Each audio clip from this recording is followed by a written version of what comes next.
आज है 31 जनवरी 2026 दिन शनिवार। नमस्कार, दिल्ली न्यूज में आपका बहुत बहुत स्वागत है। चलिए देखते हैं आज की 25 फटाफट काम की और महत्वपूर्ण बड़ी खबरों को। पर इससे पहले वीडियो को लाइक करना बिल्कुल न भूलें। दिल्ली में पानी के बिल पर बड़ी राहत। एलपीएससी माफी योजना 15 अगस्त तक बढ़ी। दिल्ली के पानी उपभोक्ताओं को बड़ी राहत मिली। दिल्ली सरकार ने लेट पेमेंट सरचार्ज यानी एलपीएससी माफी योजना को 15 अगस्त तक बढ़ा दिया। अब उपभोक्ता न सिर्फ ब्याज से राहत पा सकेंगे बल्कि किश्तों में भी पानी का बिल चुका सकेंगे। दिल्ली जल बोर्ड ऑनलाइन भुगतान प्रणाली को आसान बनाएगा और हर इलाके में बिल सुधार कैंप लगाएगा। दिल्ली के 12 इलाकों की हवा बेहद खराब, एक्यूआई 300 के पार। दिल्ली की हवा एक बार फिर से लोगों की सेहत के लिए खतरा बनती जा रही है। शुक्रवार को राजधानी के 12 इलाकों में वायु गुणवत्ता सूचकांक 300 के पार पहुंच गया, जो बहुत खराब श्रेणी में आता है।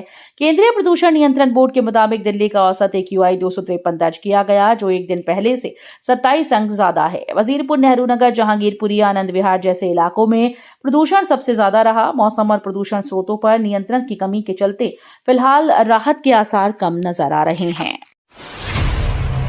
दिल्ली मेट्रो को मिली नई ताकत। सीएम रेखा गुप्ता ने किया आरएसएस का उद्घाटन।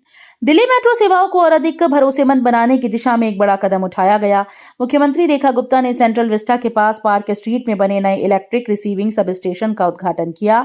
18 महीनों में तैयार यह आधुनिक substation airport line, violet line और आगामी सेंट्रल विस्टा मेट्रो लाइन को निर्बाध बिजली आपूर्ति देगा।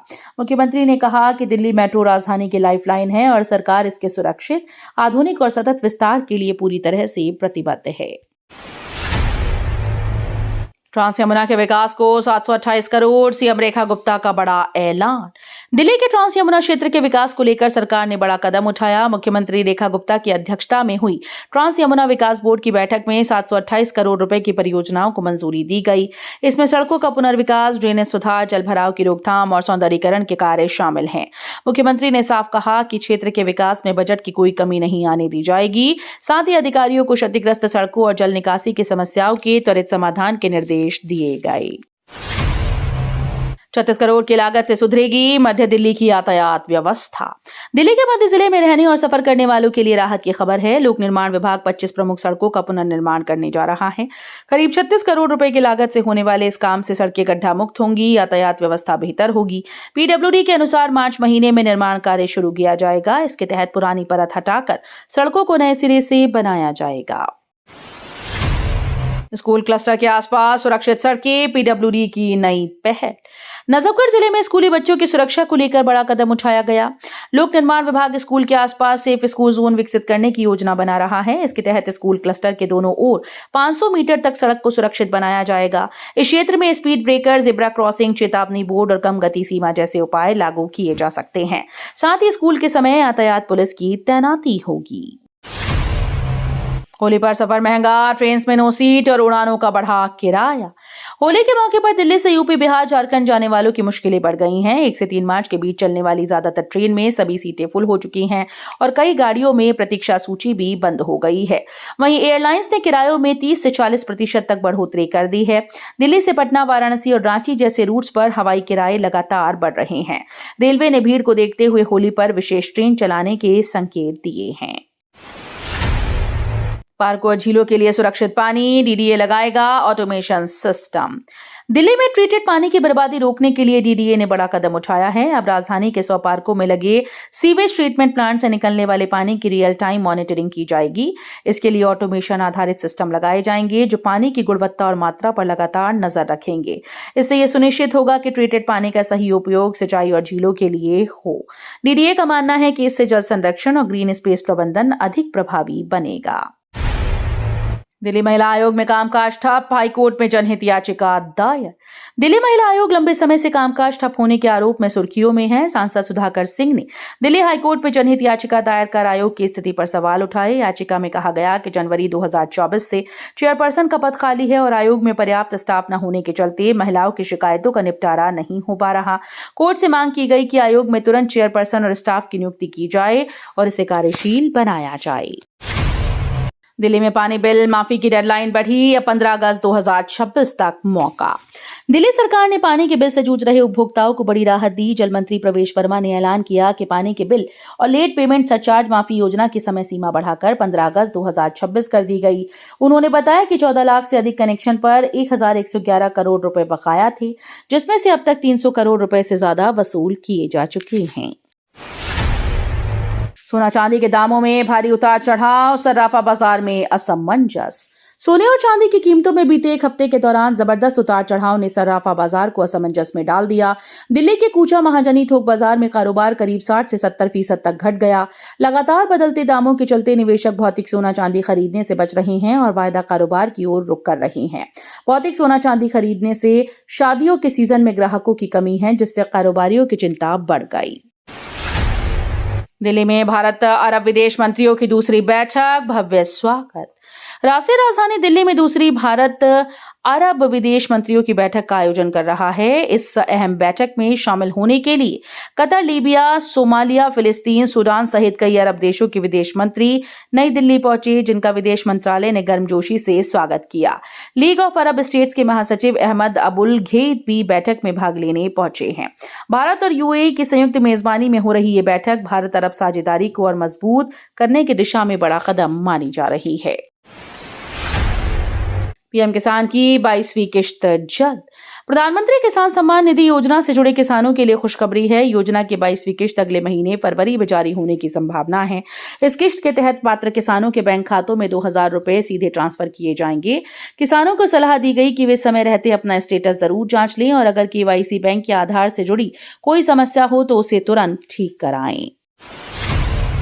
डीजीसीए का हाईकोर्ट में साफ संदेश। दिल्ली हाईकोर्ट में उड़ान ड्यूटी समय सीमा नियमों को लेकर सुनवाई के दौरान डीजीसीए ने स्पष्ट किया कि पायलट के साप्ताहिक अनिवार्य आराम पर किसी भी एयरलाइन को कोई छूट नहीं दी गई। डीजीसीए की ओर से कहा गया कि हर हफ्ते आराम से कोई समझौता नहीं हो सकता और इसे ना तो कम किया गया है, न ही निलंबित। याचिका में आरोप लगाया गया कि बदले हुए एफडीटीएल नियमों को अस्थायी रूप से रोका गया, जिससे यात्री सुरक्षा प्रभावित हो सकती है। कालिंदी कुंज रोड समेत कई इलाकों में रोज का जाम, लोग हो रहे बेहाल। दिल्ली के कई इलाकों में ट्रैफिक जाम अब रोज की समस्या बनता जा रहा है। कालिंदी कुंज रोड पर टोल बूथ, अवैध ट्रकों की आवाजाही और खराब योजना के चलते भारी जाम लग रहा है, जिसको लेकर लोगों ने सोशल मीडिया पर नाराजगी जताई। खजूरी चौक पर अवैध रेहड़ी और ऑटो पार्किंग से हालात बदतर हैं। सदर बाजार, नेताजी सुभाष प्लेस, विकास मार्ग, पालम फ्लाईओवर और हौस खास जैसे इलाकों में वाहन रेंगते नजर आए। ट्रैफिक पुलिस ने संबंधित अधिकारियों को व्यवस्था सुधारने के निर्देश दिए। धार्मिक पर्यटन और भजन क्लबिंग को बढ़ावा देगी दिल्ली सरकार। दिल्ली सरकार राजधानी में धार्मिक पर्यटन और भजन क्लबिंग को बढ़ावा देने की दिशा में बड़ा कदम उठा रही है। पर्यटन मंत्री कपिल मिश्रा ने चेन्नई में आयोजित टूरिज्म समिट 2026 के दौरान कहा कि दिल्ली को धार्मिक पर्यटन में अग्रणी बनाने के लिए धार्मिक महत्व से जुड़े विशेष रूट विकसित किए जाएंगे। इससे श्रद्धालुओं और पर्यटकों को सुव्यवस्थित तरीके से दर्शन कराए जा सकेंगे। उन्होंने कहा कि युवाओं में लोकप्रिय हो रही भजन क्लबिंग की परंपरा को अब हर वर्ग तक पहुंचाया जाएगा। जंग का काउंटडाउन, कभी भी हो सकता है हमला। मिडिल ईस्ट में तनाव और बढ़ता नजर आ रहा है। अमेरिका ने अपना शक्तिशाली मिसाइल डिस्ट्रॉयर युद्धपोत यूएसएस डेलबेट डी ब्लैक इजराइल के एलाद बंदरगाह पर तैनात कर दिया। इस कदम को ईरान पर बढ़ते दबाव के तौर पर देखा जा रहा है। हालांकि इजरायली सुरक्षा बलों का कहना है कि यह तैनाती पहले से तय योजना का हिस्सा है और अमेरिका इजराइल के बीच चल रहे सैन्य सहयोग को दर्शाती है। केंद्रीय सचिवालय ट्रिपल इंटरचेंज बना, नए सब स्टेशन से मेट्रो को मजबूत बिजली। दिल्ली मेट्रो के विस्तार और सुदृढ़ीकरण की दिशा में दो अहम कदम उठाए गए। फेज 5A के तहत केंद्रीय सचिवालय मेट्रो स्टेशन को ट्रिपल इंटरचेंज में बदला जा रहा है, जिससे ये येलो, वायलेट और मजेंटा लाइन से जुड़ेगा और 2.5 लाख से अधिक कर्मचारियों को लाभ होगा। वहीं पार्क स्ट्रीट के पास नए इलेक्ट्रिक रिसीविंग सब स्टेशन के शुरू होने से एयरपोर्ट, वायलेट और सेंट्रल विस्टा लाइन को निर्बाध, सुरक्षित व हरित बिजली मिलेगी। दिल्ली जल बोर्ड कार्यालय में फॉल्स सीलिंग गिरने से हड़कंप, महिला समेत 2 घायल। दिल्ली के प्रीत विहार इलाके में दिल्ली जल बोर्ड कार्यालय में शुक्रवार को अफरा तफरी मच गई, जब ग्राउंड फ्लोर के एक कमरे की फॉल्स सीलिंग अचानक से गिर गई। हादसे में एक महिला और एक पुरुष घायल हुए, जिन्हें पुलिस कंट्रोल रूम वैन की मदद से हेडगेवार अस्पताल ले जाया गया। दमकल और पुलिस की टीम मौके पर पहुंची और कार्यालय परिसर को सुरक्षित बनाया। प्रारंभिक जांच में निर्माण खामी या लंबे समय से मरम्मत न होने की आशंका जताई जा रही है। नेशनल स्कूल ऑफ ड्रामा का 25वां महोत्सव। नेशनल स्कूल ऑफ ड्रामा का 25वां भारत रंग महोत्सव यानी भारंगम 2026 शुरू हो चुका है। इस बार रंगदूत की जिम्मेदारी मशहूर अभिनेत्री और पूर्व छात्रा मीता वशिष्ठ ने संभाली है। मीता ने देश और दुनिया में थिएटर कार्यशालाओं का संचालन किया और इस महोत्सव में 33 महिला निर्देशकों को शामिल किया गया। रेडियो पहल रंगाकाश से नाटकों को कानों तक पहुंचाने का प्रयास किया जा रहा है। दिल्ली एयरपोर्ट को best airport of the year का बड़ा सम्मान। देश का सबसे बेहतरीन अंतर्राष्ट्रीय एयरपोर्ट कौन सा है, इसका जवाब मिल गया है। विंग्स इंडिया 2026 में दिल्ली के इंदिरा गांधी अंतर्राष्ट्रीय हवाई अड्डे को best airport of the year के खिताब से नवाजा गया। उत्कृष्ट यात्री अनुभव, मजबूत परिचालन क्षमता और आधुनिक तकनीकों के उपयोग के लिए यह सम्मान दिया गया। इसके साथ ही पर्यावरण संरक्षण में अग्रणी भूमिका निभाने पर दिल्ली एयरपोर्ट को सस्टेनेबिलिटी चैंपियन अवार्ड भी मिला। पीडीएमसी योजना और लाइव मॉनिटरिंग से जल संरक्षण को नई मजबूती। जल संरक्षण और कुशल जल प्रबंधन की दिशा में केंद्र और राज्यों ने अहम कदम उठाए। प्रति बूंद अधिक फसल यानी पीडीएमसी योजना के तहत महाराष्ट्र ने 11.82 लाख हेक्टेयर क्षेत्र कवर कर बड़ी उपलब्धि हासिल की, जिसके लिए केंद्र ने पिछले 3 वर्षों में 909.79 करोड़ रुपए की सहायता दी। वहीं दिल्ली में डीडीए ने 100 बड़े पार्कों में ट्रीटेड पानी की रियल मॉनिटरिंग शुरू करने की योजना बनाई। दिल्ली से सीधे जुड़ा मिजोरम, राजधानी एक्सप्रेस बनी विकास की पहचान।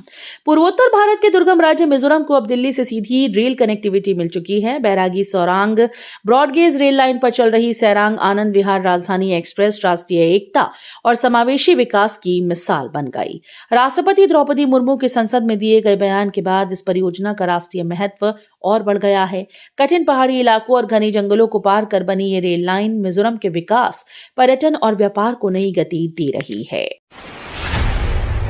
मैसेज भेजो, पैसा कमाओ का लालच पड़ेगा भारी। विंगो ऐप पर रेड अलर्ट। अगर आपके फोन में विंगो ऐप है तो तुरंत सतर्क हो जाइए। नोएडा पुलिस और गृह मंत्रालय ने इस अर्निंग ऐप को लेकर रेड अलर्ट जारी कर दिया है। DCP cyber crime Shaivya Goyal के मुताबिक ये ऐप टेलीकॉम म्यूल की तरह काम करता है। ऐप इंस्टॉल होते ही साइबर ठग आपके फोन, सिम और डेटा का एक्सेस ले लेते हैं और आपके नंबर से ठगी के मैसेज भेजे जाते हैं। ऐसे मामलों में पुलिस सीधे यूजर तक पहुंचती है। अगर ऐप डाउनलोड किया है तो तुरंत 1930 पर शिकायत करें। बजट 2026 छात्रों की आवाज, प्राइमरी शिक्षा और पारदर्शिता पर हो फोकस। केंद्रीय बजट को लेकर छात्रों को सरकार से बड़ी उम्मीदें हैं। दिल्ली विश्वविद्यालय और देशबंधु कॉलेज के छात्रों का कहना है कि शिक्षा पर बजट बढ़ाया जाए और उसका सही तरीके से इस्तेमाल हो। छात्रों के मुताबिक प्राइमरी शिक्षा देश की नींव है, इसलिए उस पर विशेष ध्यान दिया जाना चाहिए। साथ ही ये भी जरूरी है कि बजट भ्रष्टाचार की भेंट न चढ़े और उसका लाभ जमीनी स्तर तक पहुंचे। तो ये थी आज की बड़ी खबरें। रोजाना ऐसे ही सबसे पहले अपडेट पाने के लिए चैनल को सब्सक्राइब करना बिल्कुल न भूलें। धन्यवाद।